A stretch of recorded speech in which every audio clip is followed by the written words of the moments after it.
And we are live, my people. Good afternoon, everybody. Oh, here we go, JR. We already got some questions being filled in from Mr. Corey here.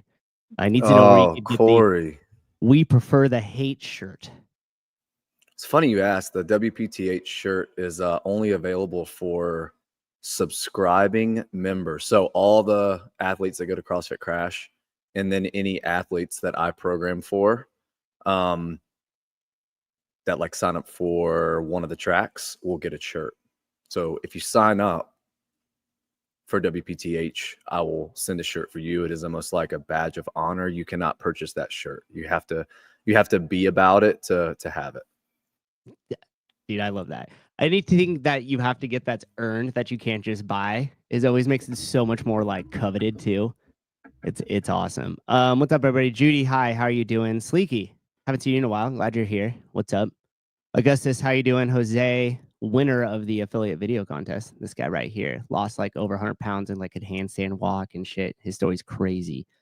And then Justin, what's up? Yeah, we started a little bit early. JR and I got on here. We're kind of talking about some stuff, and I was like, all right, we gotta launch it.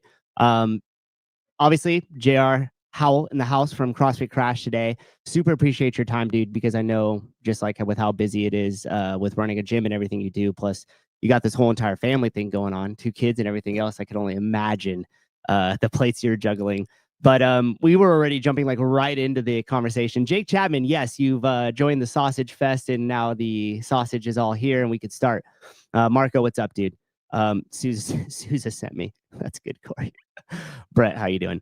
Can I sign up for the "We Prefer the Hate" and get a shirt? Yeah, that's two get a shirt. Absolutely, Augustus. While I would not want you to just sign up for a month just to pay $30 just to get a $30 t-shirt, I mean, do with it what you will, you know.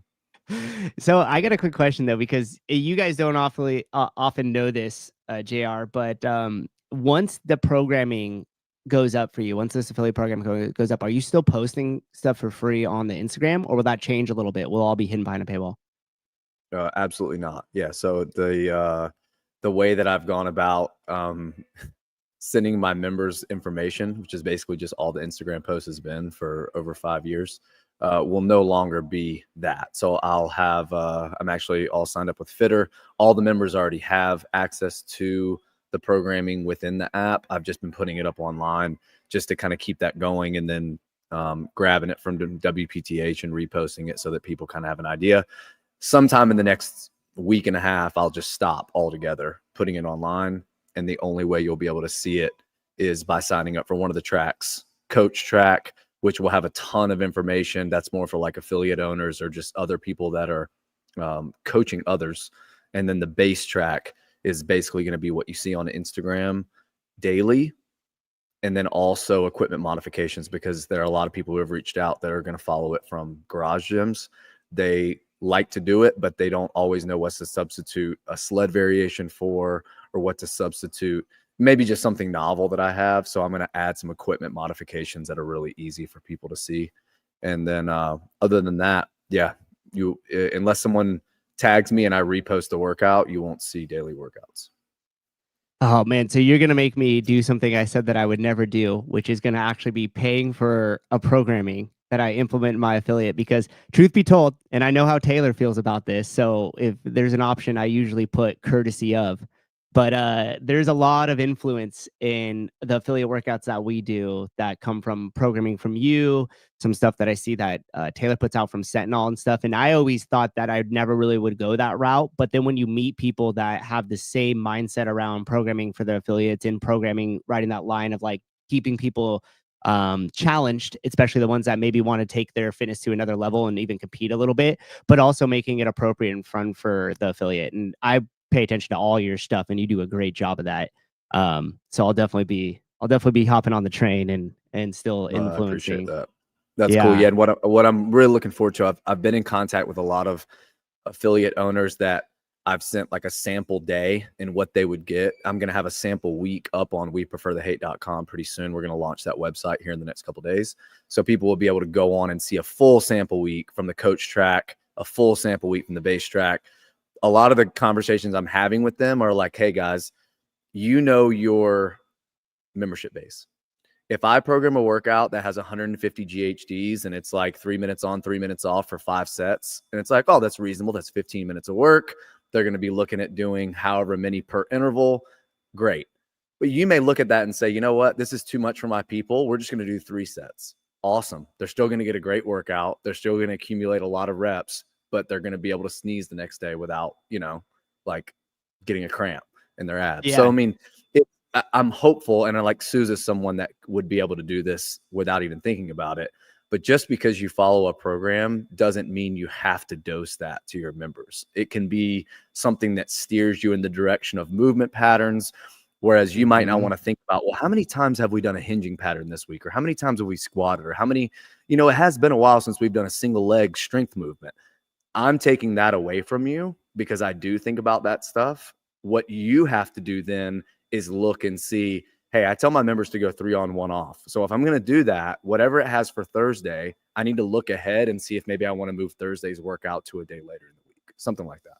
Yeah, and that's actually a great point, because anytime I ever do make adjustments to the workouts, it's typically for that. It's either like we don't have the equipment because you've been hot with that the pill thrusters, pill lunges, different stuff like that within that last month or so. So that for me just gets replaced with like a barbell, or if there's another implement with like a bag or something, if it's appropriate for that switch.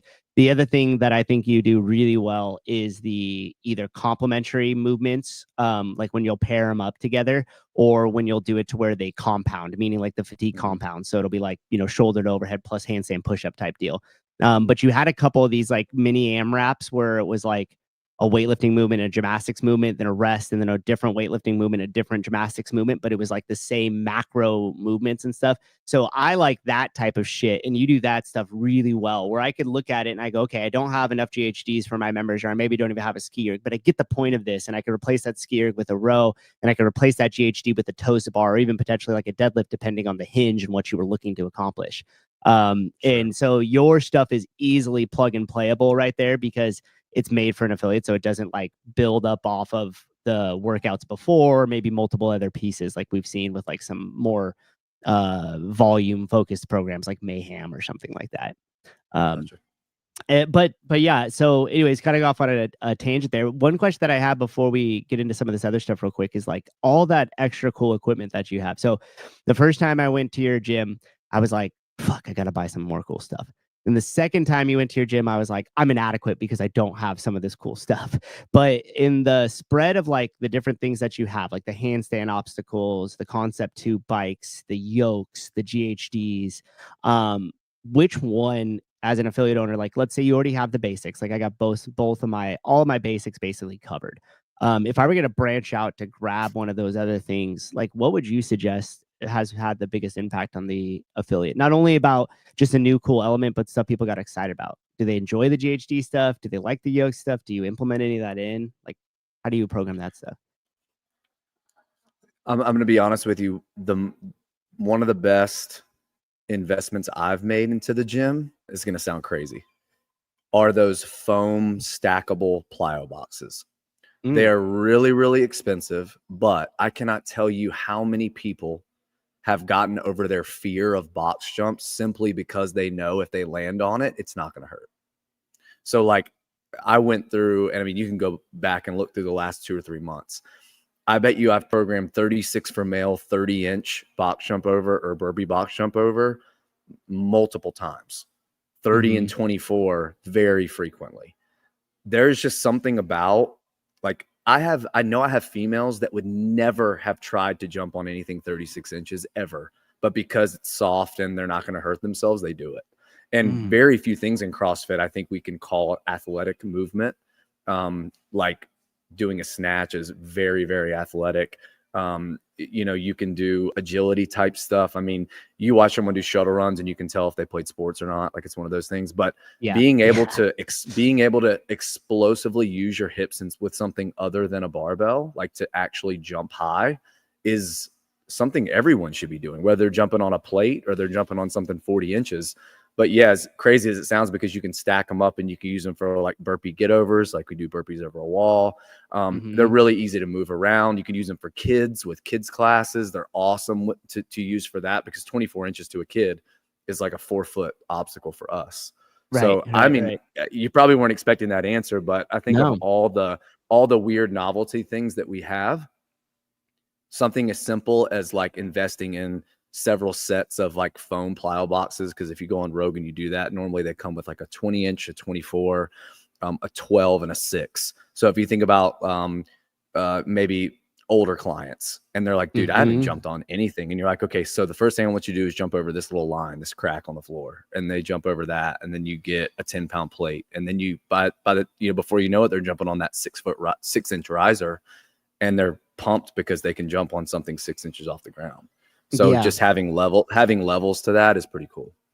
Yeah, that's awesome. That actually is because it's funny. We've gone back and forth on about getting a couple of those, and then we're like, well, is the juice worth the squeeze? But after hearing your kind of perspective of it, I think it is, because you could challenge your members in a new way, but you also create like a space that's a little bit safer for them. So if they do fall, the corners are rounded. It's a little squishy. Like it's not going to be, the end of old Bob's legs as he goes for his one rep max box jump height and Sure. And I think a lot of it comes from also all this equipment that I use at least twice a year in a mass setting for competitions.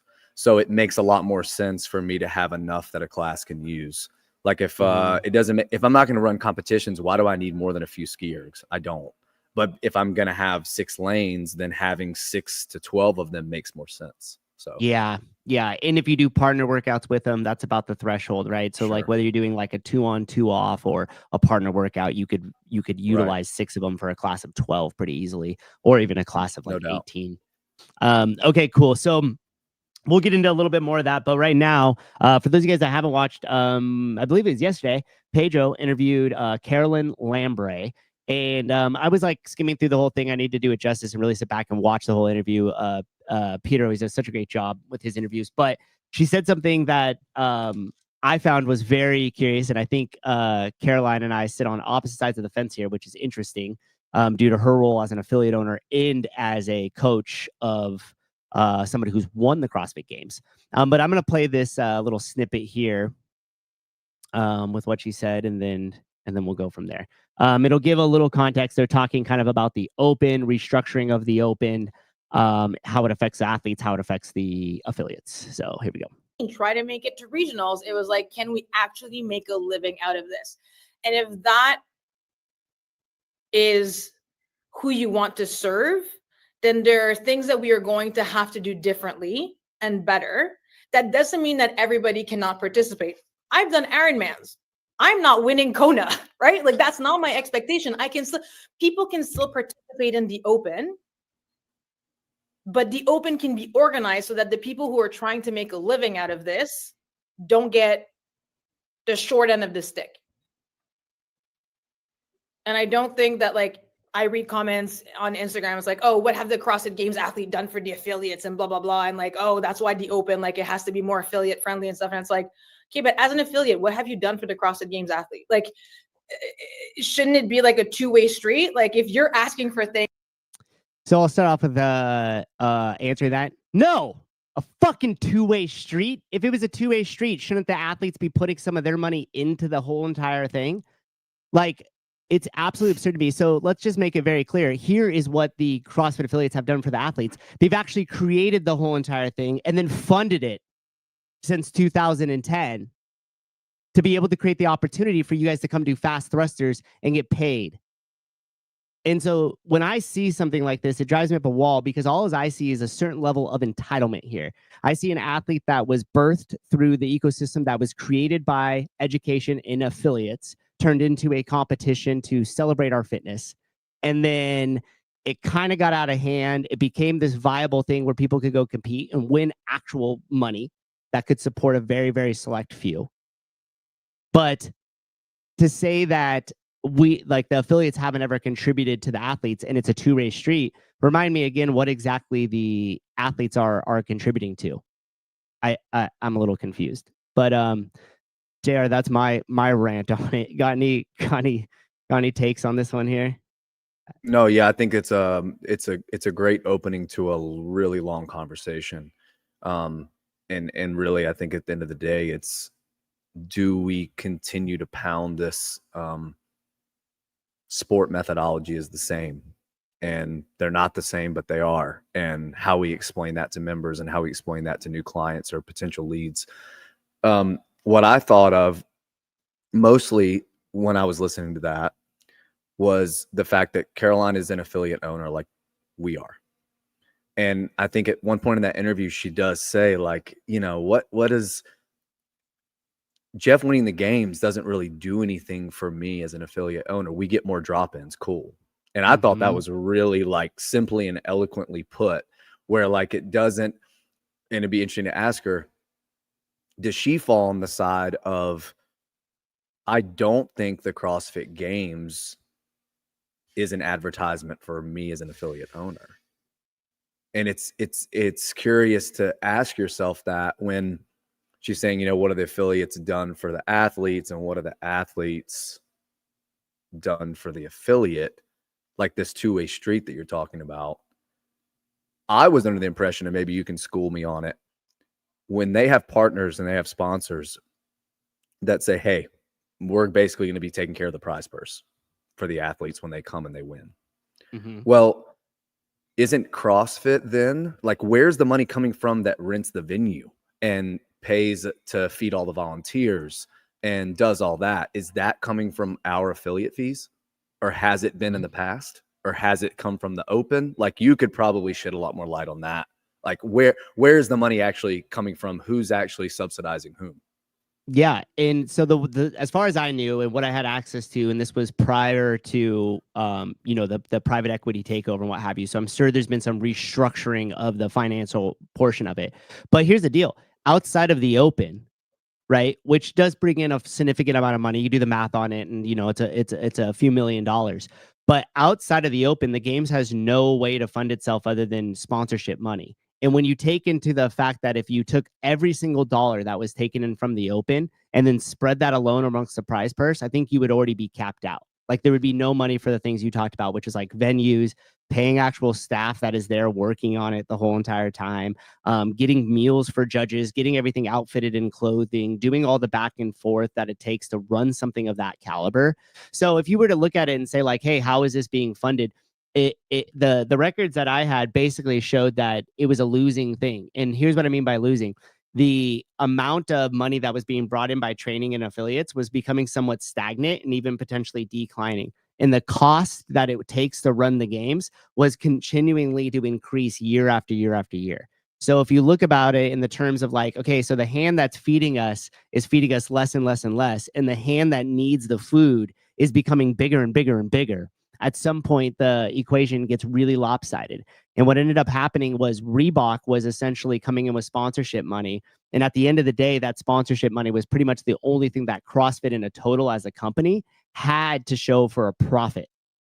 Meaning, like, after everything was said and done and everything was paid, if Reebok gave 15 million or something like that over the course of, you know, X amount of years, when they show the actual profit that comes down from affiliates, comes down from training, and what's left over from sponsorship money from the games, and you measure, this was Reebok that came in with a lot of money. That was a huge established corporation that could carry this thing.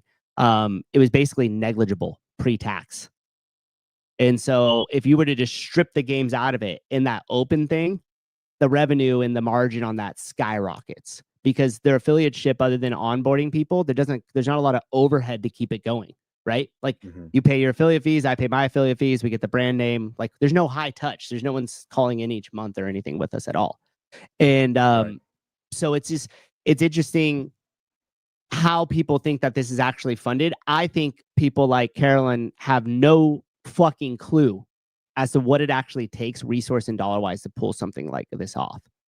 And I think that the athletes feel that their role in this is far more important than it actually is to keep the thing going. I think that you could wipe out every single CrossFit Games athlete that has ever been and that ever is right now, and they could just disappear. And all those slots will be filled by all newcomers. Now, the level of talent might be lower, but yeah, I was going to say that's a really interesting notion, because, well, a lot of people do want to try to compare CrossFit to other sports, and other people think it's silly to try to do so because it is so much different from its grassroots, from the age of the sport, all that kind of stuff. if you just look tangentially to another sport that has lost its biggest stars, and it happened like over a 5-year span, Peyton Manning, Drew Brees, Tom Brady, all retired. And everyone was like, man, everyone needs to enjoy these last few years of these 3 legends, these 3, top 25 quarterbacks of all time, all playing because now they're not going to be there. Burrow, Lamar Jackson, insert whoever else, just became the people that people started watching. Like, yes, it's sad when Hall of Famers stop playing, and a lot of people want to watch Ricky because they want to see him win, and some people may watch Ricky because they want to see him lose. They're just going to create a new story the very next year if Ricky gets hurt. And they're like, it's a shame we can't watch Ricky. We really want to watch him, either because you want to see him succeed or you don't want to see him succeed. But people just find a new person to pull for or pull against. That's just how it is. It's how it is in all sports. Yep. And I honestly think that it wouldn't even be that that bad of a deal if that ended up happening. And this is why I think that it's super important that the athletes pay attention through this time, because having this whole narrative like we're boycotting the Open, we're going to boycott the CrossFit Games and stuff, like, you guys don't realize you're only 1 or 2 seasons away from that just going away.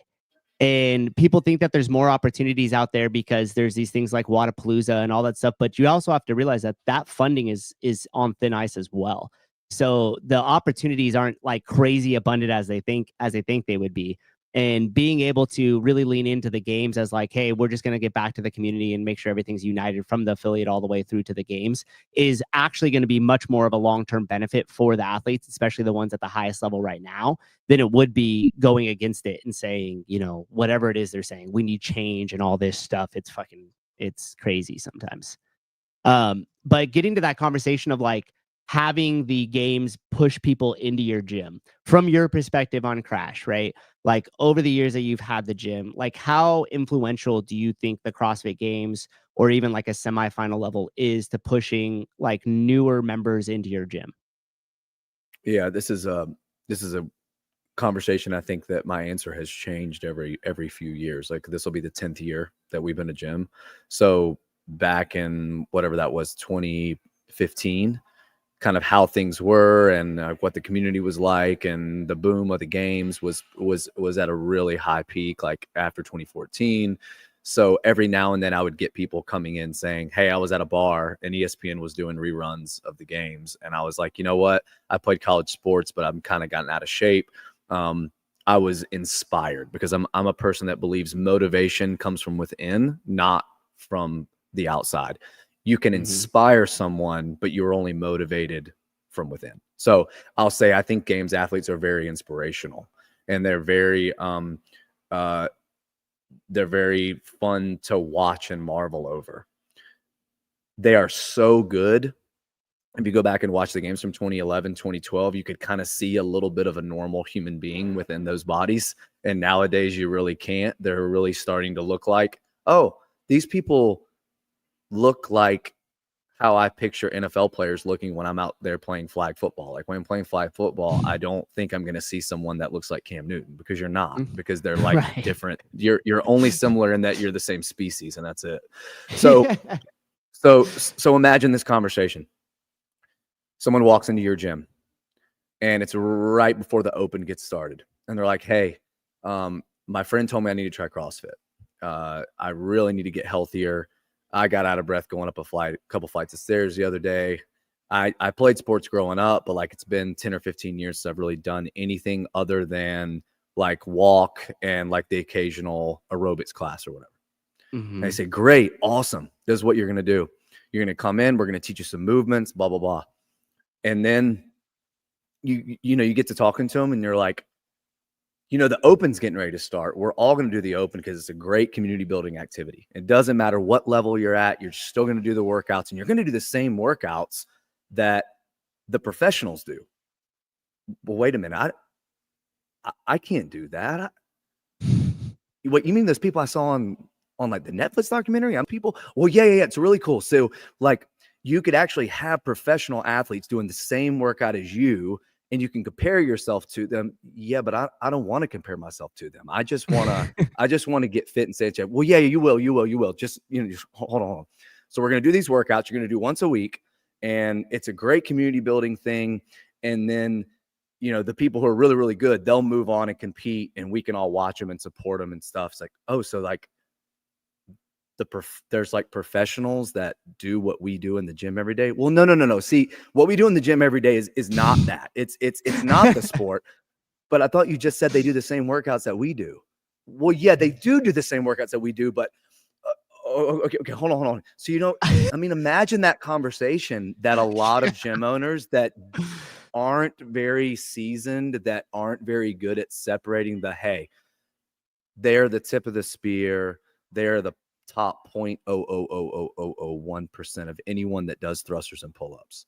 Mm-hmm. We can do the same workouts as them, but they are doing it for sport, not for health and wellness. That's already a tough conversation to have and to help people distinguish between, without making them feel like they're not able or not capable to do. So, there's kind of a line. Like, do you say, hey, look at Jason, he's in here every day, watch him train. This is what CrossFit can create. Isn't that cool? A lot of people think it is really cool, but a lot of people didn't come in the gym for that because of that. So it's not a selling point if that's not your goal. They can be very inspirational for sure. And watching them do certain workouts that you've done yourself as an affiliate member is a really cool thing to do, because Jason jumps into classes and people see him working out with us, but they also, some of them probably don't even know he's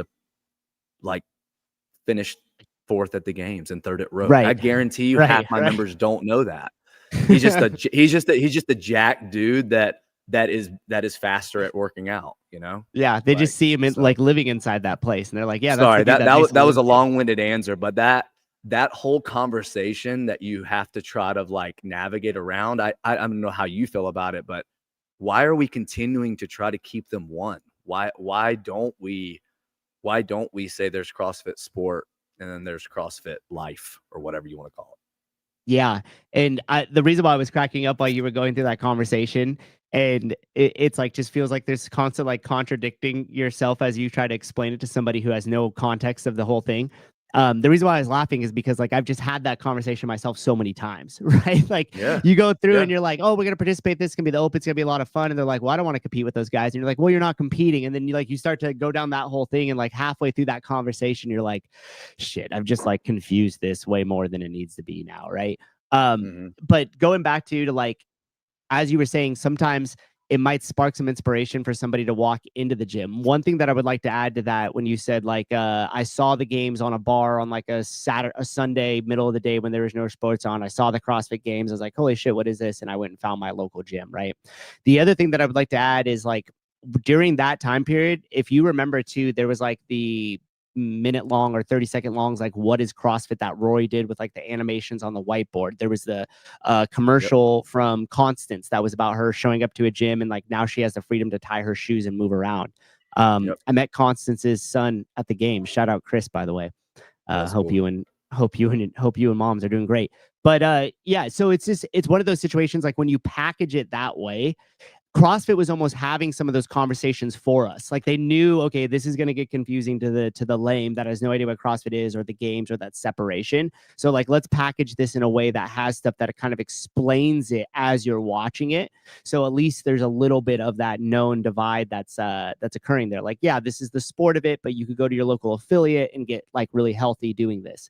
And I agree. I think we're at the point now where if you're going to talk about season structure and having these other areas where you could compete for CrossFit Games, and they're trying to tighten that thing down a little bit, I say that's where that separation needs to happen. And you need to essentially say, hey, look, this is the sport of what we do, but this isn't what CrossFit does inside of affiliates. But make that be known through media, and you could have a little blur of it back and forth, so one kind of supports the other, but you really have to make it clear. And I think they're struggling with that, because if you look at a lot of the stories that they're telling, like at CrossFit main YouTube channel, like the CrossFit one, there's a lot of competition blurred in with like these affiliates. And I think it's just further muddying the waters in terms of clarity of like what it is that we do and we're trying to accomplish at the gym versus like what are these people doing that take it to that extreme.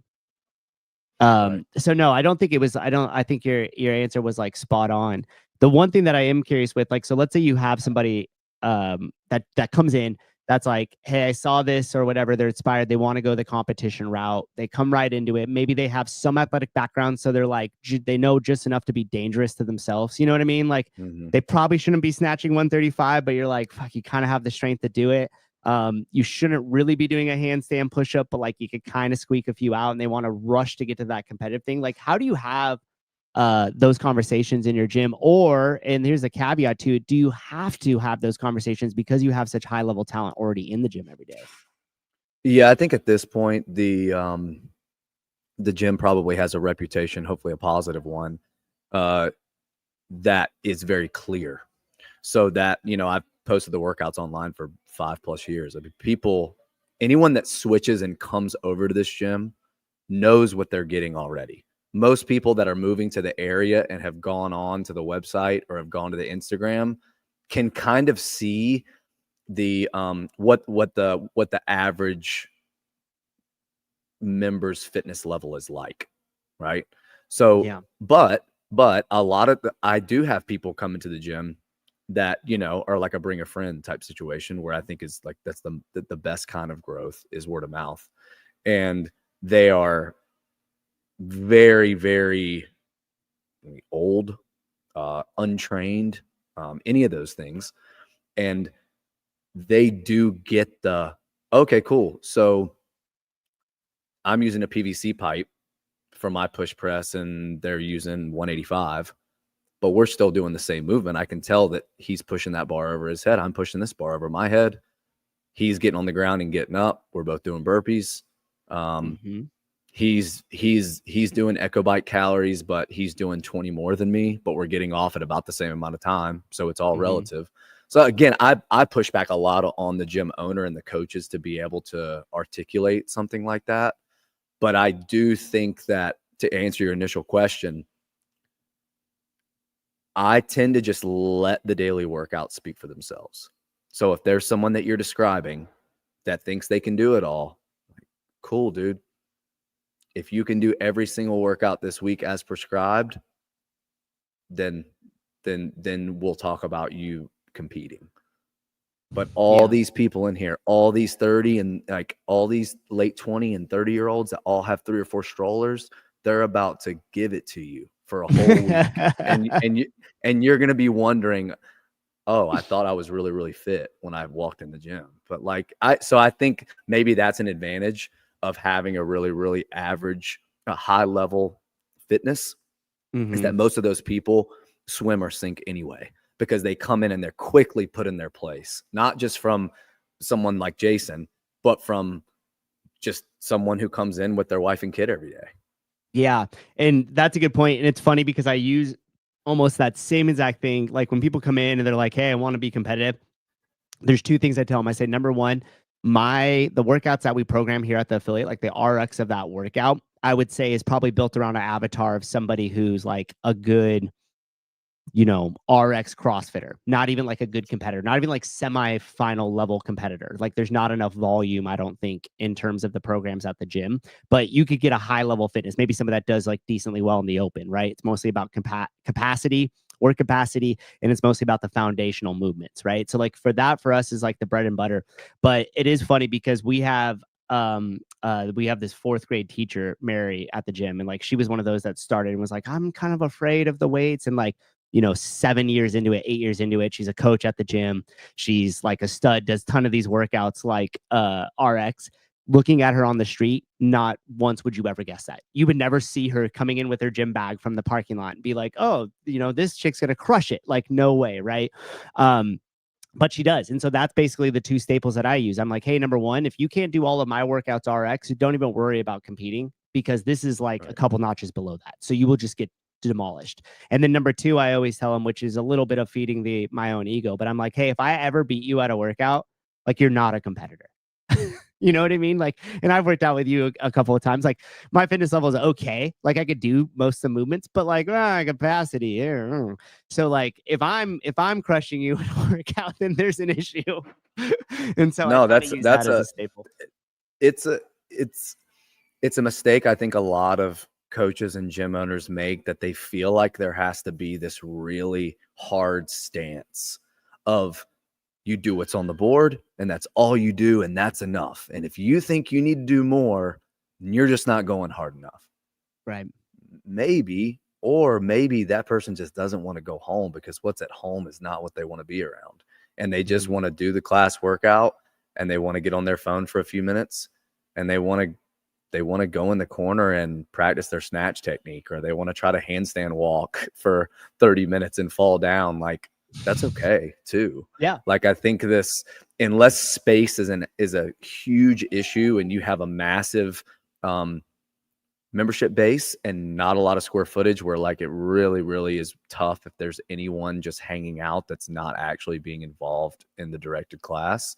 This very rigid mindset. And I mean, everyone needs to know it comes from within. It's just like that show I did with Taylor about movements that you think are important, and you think you're not doing CrossFit unless you do these movements every week. But every time that Sally and Joe do the movements, they can't pick up their kid because their rotator cuffs are so sore. Well, why are you making them do that every week, dude? do you want to lose them as a member and just know, well, I lost them as a member, but dang it, I made them squat snatch every single week. Like, but they got it down.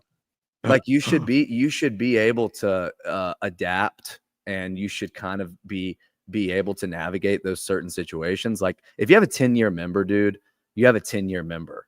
At this point, they love you for the good and the bad in your gym.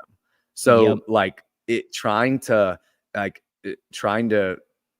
completely change the things that you're doing, or trying to make someone that you've been okay with their movement, or you've tried to work on their movement for 10 years and just like staying on them about stuff is like, but why would they ever want to hang around? Like, it's right. Just, I don't know. Yeah. And I think allowing people the space to kind of like work on their own stuff and not being too stringent is really important, because like we have like the space that is at the gym, like I have a great space. I'm super lucky, but it doesn't really allow a lot of like extra Metcons type work. So like if you want to go work on something in the corner, do some strength training, like we have enough space of that. If you and 2 other people decide that you're going to do Isabel during the middle of, something like that, noise and that like can't happen, just because it's going to way too much affect the class. But like you were saying, like if you want to go over in the corner, practice that squat snatch a few times, practice your handstand push-ups or whatever. Like, I think that owners should allow that a little bit, and you should have some sort of space for it, assuming the rest of the logistics account for it, rather than just saying, hey, I need to have everything in my control. Because utilizing those that time for them to kind of like float and do their own thing is important. And I mean, you probably remember when you like started same way as I did, you were like so hungry to work those skills that you didn't want to be told, no, you can't do it, just because like you don't want to be a competitor or something like that. Yeah, for sure. I want to move through some of these. We had some good questions on here. Colton, what's up, dude? Colton was in the gym. That was kind of an interesting thing, because Colton came and did the qualifiers for Rogue at the gym right after he did the NorCal Classic. And it was funny. So he basically came and showed up and just worked out during off time. So there weren't a lot of classes going. But in the last one workout he had to do, butted up against like my 330 class. And it was funny because he was such an anomaly in there that when like the 12 people that strolled in to do like the 330, everybody was kind of like, who's this guy in the corner? Why is there cameras set up and what's he doing back there? Right. So it almost felt like it was like a field trip day. And I got so much shit because I did a show before it. And I was like, hey, don't let the competitors control your gym. And some people are like, well, Colton's coming to do the things. I'm like, yeah, that motherfucker. Yeah, because everybody knows him and likes him and like will make the exception. This isn't like some normality that's going on. And by the way, when he left the gym, he came over, he said bye to everybody, told everybody to have a good workout, stayed in like the corners of it, right? Was respectful for overall everything that we had to do. So finding that balance of like using that as something to kind of excite and highlight to your members is always important. But understanding that, what is the actual long-term priority there. But Colton, glad you're here, dude. Ethan, what's up, man? Off topic, but upset me to hear Joe Rogan's diss Greg Glassman on a podcast with the Snorex founder. Not sure why there's always been a disconnection there. You got any hot takes on that, JR? Did you hear what happened? No, I didn't even hear. So basically, and this is in a recent podcast, Joe Rogan said this with Matt Frazier when he was on the show. But basically, Joe Rogan was like, hey, I would never take advice from a guy that doesn't look like he trains, referring to like Greg Glassman's, like the way his aesthetic versus like the information that he's giving. But well, I think is a really interesting question because I asked someone the other day, if you are wanting to be like someone like Caroline, like if you're wanting to coach elite athletes, should you look like you can do what you're asking those people to do? And like, does Andy Reid look like he could still line up and like make a full like play in the NFL? No. Like no one thinks no one thinks like JJ Redick still looks like he's in really good shape. Yeah, he hasn't been retired for a couple years. Do a lot of the coaches in the NBA look like they can still get out there and like defend full court like in a practice? No. So like it that is a really odd thing to say. If you're a gym owner, I tell Becca this all the time, like my goals have now shifted to just looking the part and making sure I'm fitter than all my future daughter's ex-boyfriends. Like, that's it. So do I think as a gym owner, yeah, you should not look like you just eat copious amounts of processed sugar? No, I don't. I think you should absolutely look the part. But at the highest level, or like someone that you're just giving information to, like I don't think that's necessary. I don't think you need to have visible abs to be able to tell someone that work capacity across broad time and modal domains is the best way to get fit. Yeah, I completely agree. And I think Sevon was talking about it with maybe Taylor was on the show, but or it might have even just been him and Bryson discussing it. But essentially he was like, hey, if you kind of the example you used with Carolyn Lambre, like if I'm gonna get somebody as my coach to get me to win the CrossFit Games, like does that person also have needed to win the CrossFit Games in the past, like, or look like they could right now? And I think the answer to that obviously is just no. In second caveat to that is the ones who have often make the worst coaches and teachers.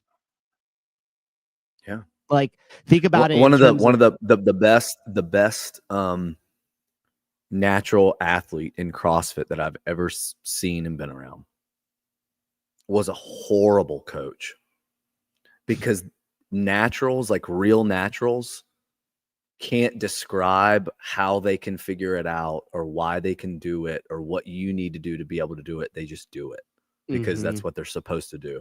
And it's really frustrating for them, just like it's frustrating for you trying to receive the information, that how can you be that good at it but not tell me how to do it? Like it's that kind of thing. Yeah. And a lot of times the best athletes or the best at whatever sport are miserable at teaching others how to do it, because it's not something they really they haven't had to exhaust all the options to figure out what they know how to do. They could just do it. Yeah. And a perfect example of that is actually when I forget the name of the YouTuber. It's like James West or something. I don't know. Some really popular YouTuber went over and worked out like a day with Matt Frazier.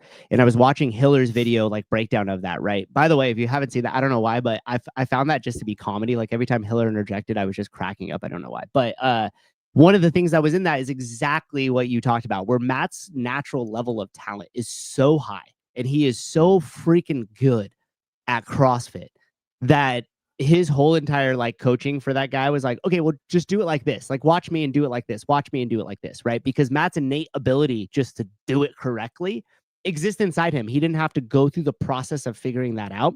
So there's no way we could expect the same level of coaching from that individual to transmit that message to the person that's currently like working out. So the whole dig with Joe Rogan. Just because Jason spent so much time with him early on, like when one-on-ones, he would text me and be like, dude, Matt's like, the stuff he knows is crazy. Like he fixed my whatever in like 20 minutes. You, Jason, are also a freak. Right. Like you are aware enough of your body and can see the difference by like, hey, watch this video I just took of you. You see the difference between the two? Yeah, I see that. Okay. Wait on bringing your hips to the bar, like a half a second. Okay, cool. Wait a little bit. Did it. Snatch fixed. It's like, some coaches are great at working with blank slate, can't even hold a PVC pipe over their head with their elbows locked out. And some people are really good at taking someone who a lot of people would say have a perfect snatch and making it a little bit better. Like it's just a difference in coaches.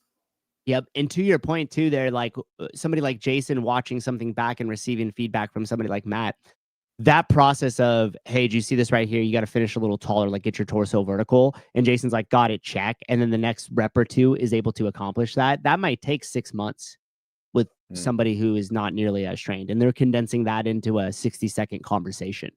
So it's kind of like an apples to oranges thing. But the whole Joe Rogan and CrossFit thing is so interesting to me that there has to be some sort of backstory. Now, to give a little context, Joe Rogan floats around in a very similar circle of SEALs and special operators that Dave grew up with as well. Grew up was probably the wrong term there.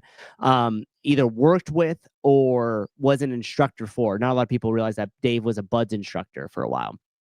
So that group of people, like Dave knows, and all the hero wads, like if you go and listen to Goggins' book, he talks about like TJ in there. They talk about Adam Brown. Like they talk about these old school known hero workouts that were developed for those operators at that time. So my whole conspiracy theory on it is that somewhere in that circle there was some sort of bad blood, whether it was like the Andy Stump Dave thing, whether it was like a Goggins Dave thing, whatever the case may be, or unknown characters, to where something wedged in there planted a seed in Joe's head that was like, hey, these fucking guys over at this CrossFit thing, like we don't mess with them. And whatever reason, like Joe took that stance because the leeway that he gives with other things that have similar stuff as the CrossFit is so much higher of a grace than he gives the actual CrossFitters. Like he's like, there's been multiple times where he's just like harpooned it and been basically like devalued what CrossFit does or have just talked disparagingly about it. Right. And the thing with Greg is an interesting attack because if you think about Asim Malhotra, RFK, like Zoe Holcomb, like these other major people that have all been in Joe's circle that Greg is friends with and invites to his house, like it's a weird disconnect there. So my thing is like there was probably some sort of bad blood that floated within that community early, and that's why Joe Rogan has such a blockade against it. This one from Peter here. I'd say the documentaries on Netflix have the biggest impact, probably because we don't have ESPN here. But if an affiliate is relying on the games for bodies to get in the door, they're doomed. Agree with both of those, Peter. I think that the biggest impact with the games type media stuff is by far what's put on the Netflix. Carolyn Lambre in that interview with you literally said like, oh, we care about Formula One because of Netflix. Do you think there was back in the old days where Greg was involved with UFC and with fighters, and I think of Joe Rogan and how long he's kind of been in that game. Do you think there was a divide with, do you remember Jim Jones? Do you think there was a divide with hey, like there's a way that you've trained fighters that is right and there's a one that's wrong or less right, and you can't just like take a fighter and train him CrossFit and expect him to be good at fighting. There has to be this different way of doing it. Like early on, wasn't there a lot of like, hey, like Jim Jones, you're either with us or you're against us, that kind of thing? Do you think that's where it came from? Yeah, I would say that early on there was a lot of that. Like we saw with Rob Wolf a little bit with like the nutrition side of things. Like we definitely saw it with what's his face, the starter strength dude, Mark Ripetode. We saw it kind of happen there, the Jim Jones things as well. And I think that there was this group of people that kind of floated around Greg's idea, but never really like stapled it down so definitively like Greg did. And so there was a lot of like, hey, we've been doing this. And Greg's like, well, you have, but you actually haven't. And nobody's really formulated it. So that might have caused some sort of friction amongst those other different type of modalities, especially in the terms of like the UFC, like you said, because they had BJ Penn where they were training him in the early days. Like a lot of the UFC fighters used to come to the early seminars. So it might have been just simply as a training divide, you know, where it's like, hey, we think CrossFit's a shit and we're kind of more old school. and Joe might have been more aligned with some of those other guys in terms of like friendships, just personal friendships, and so that's possibly where it came from. But I just have a feeling there was just some sort of like background issue with it that we're just not privy to, because everything on paper should line up to where Joe Rogan would love CrossFit and parade all the type of people through his show, but they don't for some reason. Logan Mayfield, what are your thoughts about affiliates who spend the entire 60-minute class to do a 10-minute workout using 30 to 40 minutes of the class to warm up and prep? Seems like a colossal waste of time to me. Oh boy, Very Logan, that's a full episode with me and Souza if you want to do that. I was gonna say, yeah, you can get down to that, but at the end of the day, I think the short answer is going to be like that always rises and falls with the level of talent of coaches you have in the room. Really great coaches can make that hour fly by, seem really impactful, and give you a great workout with the 10-minute AMRAP. And coaches that don't really understand how to really bring that value might just seem like a bunch of busy work up until the 10 minutes. And I mean, really, this should be it could be a whole series, really, because I know that there's a lot of it's dependent on your clientele, but a lot of it's dependent on just like your views as a coach and what you think the affiliate is for. That poll that Hiller, I don't think he'll care me saying this, that poll that Hiller put up maybe last week that said, do you want to be fit or be coached? Is a question I gave him. I said, because I think .com had posted a 1 mile run for time, and it was the white post with nothing else on it. It just said 1 mile run. And I said, okay, so that's about 50 minutes left in the class, 50. I wonder why they don't put the coach's notes of what that coach, if that was your workout for the day, how your coach would use that time leading up, and then how they would use that time afterwards to whatever, do soft tissue work, cool down, all that kind of stuff. And it made me ask Hiller, I said, if you did a poll, how many people do you think would say, I go to a CrossFit gym to be coached, or I go to a CrossFit gym to get a great workout? And it was almost 50-50, which is incredible, because more than 50 people voted on his poll. Right. And as an affiliate owner, as a coach, which one do you think is more important? And is that different than the athletes or the members who are coming to the gym? Ultimately, at the end of the day, do they walk into your gym because they want to be coached, or do they walk into the gym because they want to be fit? And you cannot say both. What's your answer, Souza? Yeah, I would like to say that they come in because they want to be coached, because they show up and they know that we're going to tell them what to do. We're going to improve their skills. We're going to give them the best advice on whether it's their eating or whether it's, improving their back squat a little bit. And in fact, when we did a call on the media launch, I will do like community calls on Fridays, and a couple of gym owners will all sit around for a half hour kind of powwow. And I think it was Layla that said in that session, she goes, I started using the word, like, we don't sell fitness, we sell coaching program. And she's like, we're a coaching program. So like you could go to 24 Hour Fitness and use their functional fitness space, and you could get a great CrossFit workout over there. But if you come to my gym, like, expect to have coaching.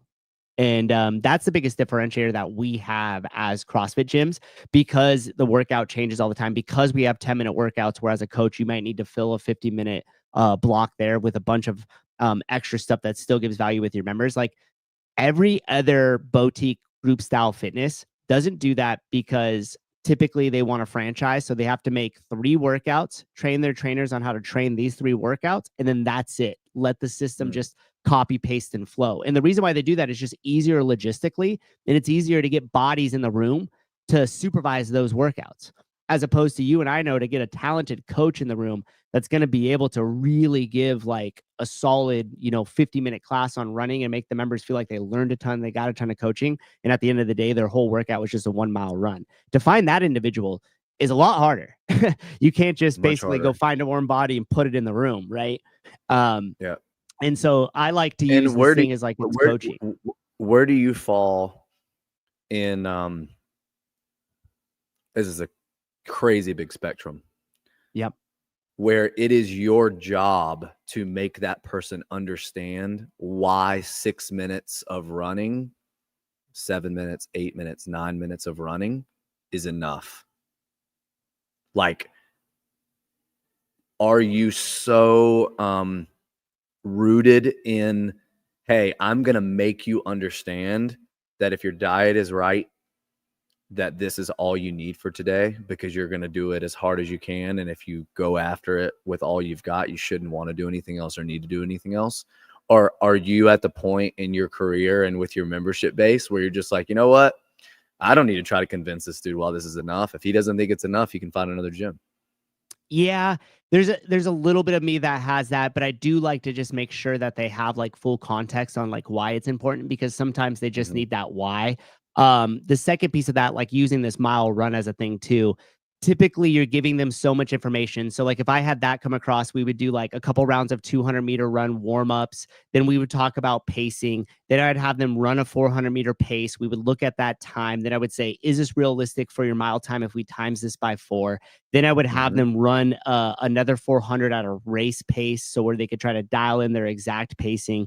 Then we would take a little bit of break. We would stretch it out. We would go over certain goals that people have that they want to hit. Then we do the actual workout, right? So like if you were to take all that into consideration, by the end of it, usually they've already gotten so much running, even though it says a mile on there, you probably got 2 miles worth of running, right? So by that time, typically they're like kind of gassed out. But then the small part of me, someone comes over and is like, hey, this is it. I'm going to cash out like abs. I'm like, cool.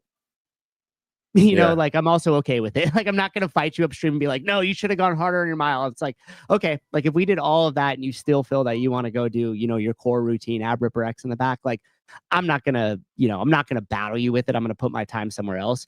But typically I'm going to try to really convince you with that, with my lesson plan and with what we're doing, not just that conversation anymore. But I would say in the earlier days, I would have fought tooth and nail to be like, no, you didn't go hard enough. Don't do your sit-ups.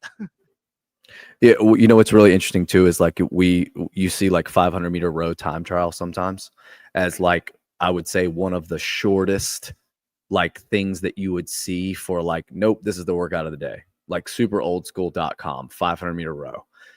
Where is the line? Where's the line on like running? Because I asked Killer this too. I said 5K run is the most programmed thing ever on .com. For most people, that's what they would consider a great workout because it's longer than 15 minutes and they're going to be sweaty and they're going to be tired afterwards. And it's, you know, around 20 minutes for a lot of people, whatever. And every now and then, like you saw the mile run, where does it stop? Would you not agree that a 200-meter sprint is a great test, but is that a good workout? And if you're going to program a 500-meter row and tell people 1 minute and 30 seconds as hard as you can possibly go, where's the line drawn? And it's just an interesting conversation for a gym owner and for someone who may just want to follow something at home and they have an erg and they're like, okay, I'm going to blindly follow this and just trust that this is the best way for me to use my time today. Because if you're doing something like that, not an affiliate, you don't get all the little things that you're talking about. Hey, let's talk about heel strike for a second. Hey, let's talk about let's talk about pacing strategy on a 1 mile run, and you should build your pace as you go so that you're not dying on the last 400. You know, all that stuff. Like it's just that kind of stuff, especially with affiliate owners. I don't know that they've ever even thought about. Like they don't know where their own personal like hard lines are. Like, you know what? We are going to run every single week. I don't care how it is, but we're never going to miss a week of running. And maybe you're like, you know what? We're never going to miss a week doing some kind of heavy squat. And like, you just know that, hey, at CrossFit Livermore, we do this. And it's like, you know that that's what you're getting and you're not willing to budge on stuff like that. I think it's worth knowing as a gym owner, all that stuff. It is too, and like understanding your blind spots. Like so admittedly, like there's a real lack of pistols in any of my programming. I think we do them like twice a year. Same. We did it last week. We did it last week, and I was out of town, and my members texted me and said, "You cannot convince me this is coincidental that you're gone and we're doing pistols." You bounce out and leave them with the pistol. I don't even have to watch people do them because I'm not even in the gym. I hate them so much. And actually it wasn't because we also didn't have lunging or step ups. And one of my big things is doing a unilateral leg movement every week. I think it's really valuable for people to do it. And I'm Mhm. like, you know what? We haven't done pistols in forever. I'll just put them in there. But it was funny because my members know me so well that you're like, oh, well, yeah, you're not even going to be here. That's why you're doing pistols. Bounced out and put the pistols in. That's, Yeah. I mean, things like that. I know I have a little bit of bias towards, especially that movement, right? So like handstand walk is another one where you only see it come up maybe a handful of times. But yeah, so there's definitely bias like that. Going back to the conversation about like, is there a thing of too short of like workouts, or is there some sort of parameter there? As an affiliate owner, I just think you have to also keep in mind, like, yes, the short workouts are extremely valuable, but you're also in competition with all the other boutique offerings around you. And so if my gym is, hey, we have 40 minutes of stretching every day in silence, and then we're going to do Fran. If you have somebody who's just coming in that's like still wants to be coached, but just looking for a workout, and they walk into Orange Theory and the lights are pumping and the energy's going and you're moving right from the time you walk in the floor, to a person who doesn't know the difference is going to think Orange Theory gave them a better workout because they sweat for the full hour. So you want to be able to have some of that kind of in your mind as you do some of these shorter workouts. Like JR and I both made the point here of like, if you did mostly 400-meter run repeats, then did a stretching, then did an educational piece, then kind of warm them up to their time they're going to do, then took a break, and then hit that mile hard. There's so much packed into that they're moving and doing everything right away. So you're not really feeling like they're missed out on anything. And then by the time they actually hit that mile, they're like pumped for it because you've kind of done a mini training session with them for the last 45 minutes to where you did it. So they're like, cool, I got a goal. I understand it now. I made some improvements on my running. I'm nice and warmed up. I feel good. Like I'm getting after it. And so those are some of the different ways that I think you could keep that in mind and still kind of compete with those other boutique fitnesses that have all these flashing lights and make it look like a dance party for majority of the time. But then you still differentiate because you're like, look how much you learned in this as well. Like you got educated on it. We did get moving. We did get sweating right away. And you got a great workout in. And on paper, it looked like a 10-minute workout, but we all know is more. Yeah.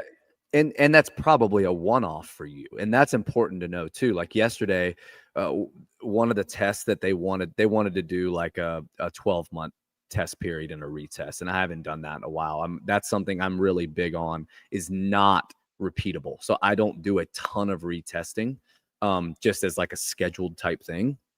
But they wanted to do like 8 tests because we've done it in the past, and then retest. So we're in the middle of that right now. And the one yesterday was like a combine. So it was all these little stations. It was like 200-pound sandbag carry for 80 yards for time. And it was like a sled push 40 yards for time, really heavy. Max wattage on the Echo bike, with a 10-second effort. That is not a typical day. But Right. every now and then it's fun to do things like that because it doesn't feel like they are doing something for time, or they're like an AMRAP, or like they're dying. It's just like, hey, this makes me feel like kind of just like I'm training again, not I'm getting a good workout. So every now and then, like you're saying, yeah, it's good to sprinkle that in. What I think people do a lot of times is they do too many tests and not enough workouts. And that's kind of where the problem lies, to compete with those people that you're talking about, that just like you walk in and you can just start the clock as soon as you put your bag down. Yeah. And somebody actually had a question about like 1-rep maxes and then working stuff off body weight percentages or what have you. I'm sorry, whoever commented that. I was trying to find up here, but there were so many that came through. But yeah, I think like that type of stuff like is important because it goes back to like you were saying for training, like what JR is saying. So like it's like if you do those little tests of like not even tests, but just those workouts where like you're going to do that max effort sled push, or you're going to do this, or we're going to build up to a 1-rep max deadlift. And then the workout prescription is actually 85% of whatever your 1RM was, to where now there is no RX because everybody's weights are different. So there's no comparison for a competition. It's just basically doing the best effort that you could give. And I like floating in and out of stuff like that for that exact reason, because sometimes your members, all of our members, get into this rut where like every day becomes a competition. And I'm looking over at JR because I know he's going to like give me my run for my money. And like him and I are going to compete. We start our handstand push-ups, and the first set of 15 looks like total dog shit, but neither of us care because we're just racing each other. Right. And at some point you take a step back and be like, dude, it's freaking Monday. Like, this isn't a competition here. Like, let's do this right. And sure, use each other for that push so that way you give your best effort. But like, do not just freaking do it just to compete with each other every single day. Have you ever done anything? I got really frustrated one year. This is years ago. I got really frustrated one year that I felt like the gym was too competitive in that people were not getting good workouts at all because it was just if I can do RX, I'm going to do it. And I would go over stimulus, and I would, and it's weird. Like an AMRAP makes everyone stop, but a workout that's for time with a cap, people will just keep going because they're stubborn and they want to do all the work. I'm like, what is the difference? Is it because it doesn't say AMRAP before? Well, people were, so I said, hey, for the whole month of January, there is no prescription with load. And they're like, what do you mean? And I said, you're going to get briefed, and I'm going to tell you, hey, you should be able to do the 5 power cleans in 30 seconds or less every round. So that's drop single with like 3 or 4 second pull, drop, 3, 2, 1, pull. Yep. You pick the weight. I don't care what you do. So if it's all relative. So if one guy can do 225, great. If the other person can do 255, great. If you can do 85, great. It's all relative. And they got frustrated because they really couldn't compare with one another. They couldn't race because in their heads they're like, well, we're all using different weights. I said, that's the point though. You should all get the same workout and the same stimulus because you're doing it relative to you, not the weight that's in parentheses. Yeah. Just because you can doesn't mean you should. One of those kind of things. And it was really good for a month, but that was enough to kind of bring people back down to reality. Like, hey, if you have to scale, that's not a bad thing. And you can scale up if you want. You don't have, it doesn't have to be scaled down, but it should all be relative. And it was just a good reminder for the members to do that. Yeah. I'm actually going to steal that, and I'll probably do that in January as well too, and I'm just going to theme it like chasing the stimulus, not the RX. Because so much of it gets lost. And if you think about, when I got to go to Boston and spend a bunch of time with Greg, flew out there with him and stuff like that.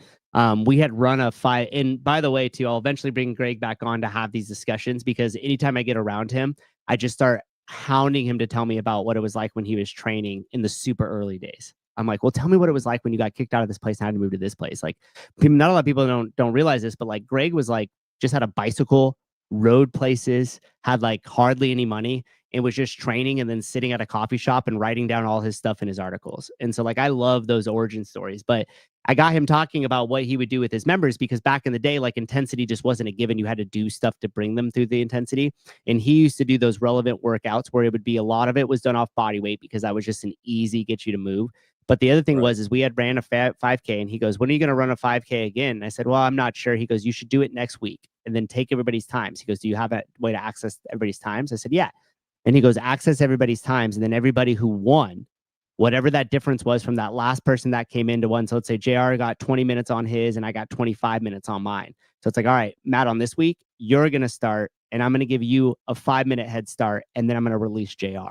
And he said, and what you ended up doing was flipping it. People that have never been chased before are now being chased. That's and really people that have cool. never never thought about that. That's cool. And he said, and people that have never had to chase anybody down are now chasing them down. And he goes, and hey, and here's the cool thing. He goes, you could do this with AMRAPs. You could do this with 4 time. He goes, you could start to waterfall start your people. And he goes, and you don't even need the data. You could basically know in your class, okay, these guys are a little bit higher level. These guys are not. So now I'm going to split it. Hey, you guys are all heat 2. You guys are heat 1. Heat 1, you guys start. 2 minutes later, heat 2, you start. Heat 2, you try to catch heat 1. And he goes, and then you could just start playing with different stimulus like that, with using the same concept of competition, which essentially, as we know, as a stopwatch, still valid, but you could use your other members to be creative about how you find the stimulus. So very similar to what you talked about, like, hey, there are no weights. You got to come up with your weight, find your stimulus for you, and do your workout. So anyways, it reminded me of that story, and I just wanted to share that with you because I've been thinking about, okay, story. Cool. That's cool. How do we plug that in? But anyways, dude, I know you got to run. You got to take off here, dude. Thank you so much for your time. I really enjoyed this conversation. Would love to have you back in the future just to continue these affiliate talks. Yeah, let's do it, dude. I'm down. Awesome. Thanks, dude. Have a great rest of your day. Appreciate it. See you guys later. Everybody, ladies and gentlemen, JR, how not to forget the applause. There we go. That was cool. I like these affiliate deep dives. I really enjoy, like, a lot of these conversations we have. Damn, so bad with this focus on this camera. I think CrossFit said it too. Souza going in and out of focus. Yes. Anyways, it was dope to have JR jump in with us today, because I want to start having these conversations that I have with a lot of these affiliate owners, like just on our own, but out here in the public domain. so you guys could also weigh in and just hear some of the things that we're thinking about and stuff like that. JR, I thought, was a perfect person to bring on and then talk about like the differentiator and competitive side versus like your everyday member, because a lot of you guys probably know JR for the crash, all this other awesome stuff that he has going on, but not a lot of people see is the dedication that he has to his affiliate into just his core group of everyday members. And having been in there and like watching him basically have all these, like, the one story that comes to mind is we had Taylor Self versus the world, and we were doing the quarterfinals. So we had a bunch of these big name athletes in there, right? And everybody had finished up the workout and they were kind of sitting, drinking their protein shakes, kind of cooling down. And JR just walks over in this thundering voice and he's like, "Hey, noon class starts in 15 minutes. All this needs to be cleared off the floor. Grab your guys' stuff. Let's go." And like everybody who was just competing, like started grabbing stuff and moving it and getting it out of the way, because he set the precedence that the members are the priority and the members are his focus. And although we do a lot of cool stuff and he opens it up to the competitors in a big way at his gym, he never lose sight of what's important. Sevon's dog, JR has to say woof woof. Sorry, he left before, but I said it, so if that helps. Jonathan, what's up, dude? I'm not a programmer, Franco. I just coach and scale what I need for the members need to do. I'm gonna say what we're saying. Learn to copy and paste homework. Okay. You could still follow a program like HWP or Mayhem. You as a coach need to be able to scale it to your members. It'll be a little bit. Yeah, Jonathan, this is actually a really great point. And I think sometimes like some of the affiliate owners that do buy their programming, and again, if you choose to do that, no issue. But a lot of them that do buy their programming think that it's like, I buy it and now I just hand it to the coaches and forget about it. And I do think that if you're going to buy something like HWPO, like Mayhem, like Proven or whatever, JR was just talking about it. Like, take those workouts and adapt them to your audience, to your members. And if you're a coach from that, knowing what is the important piece of the workout, how do I adjust this to make it the volume level appropriate, and to get the stimulus that's required out of these workouts for my members, that is a 100% the job of the coach that is in front of the people that you're coaching. It's not the job of the program that you picked. So if you pick that programming and you can't make those adjustments to your members, you need to take a look at your coaching and how you adjust it, not just necessarily blaming a program. Sethi, what's your opinion of having a workout / Metcon optional accessory workouts that they could do after? Totally depends on your audience and what they want out of it. We've done stuff like that in the past. I know JR sometimes will do stuff. If you guys aren't familiar with Crash 2, JR has like this whole separate room inside of his affiliate that allows for a lot. I mean, you could run a whole separate class in this room. So if you go there and you want kind of that open gym time, he definitely has a space for it where it doesn't interfere with the classes. My take on this is like, we have a small space, but with the way that the room is, it's like very loud and echoey. So I don't allow Metcons, but we've done stuff where like, hey, if you have some accessory work or you want to do some more strength bias stuff, like you could go off to the side and do it. And we have coaches that provide for that. So I'm not totally against that. People just got to kind of understand why. Testing versus training. Yeah. What's up, Chase? Definitely a big differentiator there. I respect that, but what's the goal of their programming? You need to write something that your community, if you can't learn, that's our job to keep learning. Mayhem loves intervals, wall ball, burpee box jumps lately. Probably just programming stuff for the open to prepare for the open. Wanna love, how'd you liked it? But yeah, the programming stuff is all about knowing your audience, all about knowing your members. Like you heard JR talking and I talk a little bit about the biases in our programming. That just happens with everybody. Dread, a mile run is a truth detector. Have you been true to your diet? Have you been true to your fitness? Could not agree more. Could not agree more. It's actually like the mile or the mile and a half run with the first responders in the military is actually the only test that I still really feel has value in it. Just from what Dredd just said right there is 100% correct. Like if you've been slacking on the diet and you've been slacking on your fitness and you go to do that mile test and it's truly a mile test, you will be exposed. Meredith, hi Meredith, good to see you. CrossFit, I agree. My hope is those coaches find the best business partners to manage that weakness for them. Oh, you guys sound like you got a good discussion. CrossFit, Meredith, there are phenomenal coaches with no business acumen. Very true, CrossFit. And in fact, a lot of coaches think that the natural ascension for them in their career is to now own an affiliate or own a business. And that is not the case. Like, if you want to ascend as a coach, focus strictly on improving your hourly rate by leaning fully into your education and becoming a really valuable coach that just gives fantastic results in coaching to whoever you're in front of. That's going to be more indicative of ascension, because ultimately when people talk about ascension as coaches, it's not because they want to switch from coaching people to like managing a business. It's because they think that A, that's a natural logical progression, and B, I'll make more money. Both of which are completely untrue. Chances are, if you're a coach and you go from a coach to a business owner, you will lose money dramatically. You will probably work damn near for free, if not in a negative, for at least the first year. And that's assuming you're doing it with no outside funding or anything, which I suggest you do it with no outside funding. So you're going to take a pay decrease, and your job goes from coaching people to running a business. So you've completely switched your tasks now. Your daily tasks are no longer the same. And so I encourage coaches that think that there is a natural ascension from coaching to owners to business ownership. It's the same places that doctors fail. They go from being a doctor to wanting to run their own practice, and they have a really hard time understanding that you're no longer just a doctor, you become a business owner.